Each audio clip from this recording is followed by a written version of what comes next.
السلام علیکم ناظرین، امید کرتا ہوں آپ تمام لوگ خیر و عافیت سے ہوں گے۔ عطا رحمت اللہ علیہ کو ان کی بیوی نے 2 درہم دیے اور کہا کہ ان کا آٹا خرید لائیں۔ جب آپ بازار کو چلے تو رستے میں ایک غلام کو دیکھا کہ کھڑا رو رہا ہے۔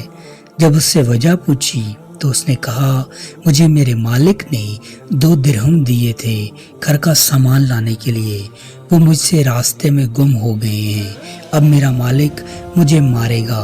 حضرت نے 2 درہم اسے دے دیے اور مسجد میں جا کر نماز میں مشغول ہو گئے اور منتظر تھے کہ کچھ ملے گا تو گھر جاؤں گا، مگر کچھ میسر نہ آ سکا۔ جب شام ہوئی تو اپنے ایک دوست بڑھائی کی دکان پر بیٹھ گئے۔ اس نے کہا کہ یہ تندور لے جاؤ، گھر میں کام آ جائے گا، میرے پاس اس وقت اور تو کچھ نہیں ہے جو آپ کی خدمت میں پیش کر سکوں۔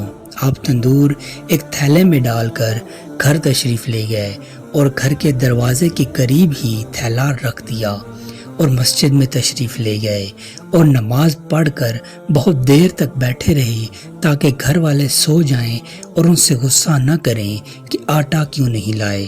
کافی دیر گزرنے کے بعد جب گھر آئے تو دیکھا کہ وہ لوگ روٹی پکا رہے ہیں۔ فرمایا، تمہیں آٹا کہاں سے ملا؟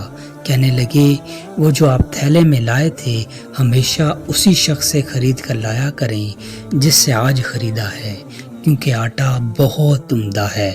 میرے دوستو، بھائیوں اور بہنوں، جو انسان اللہ کی مخلوق کے کام آتا ہے، اللہ پاک اس کے کام آتا ہے اور اس کے لیے راستے نکال دیتا ہے، اس کی زندگی کو آسان کر دیتا ہے۔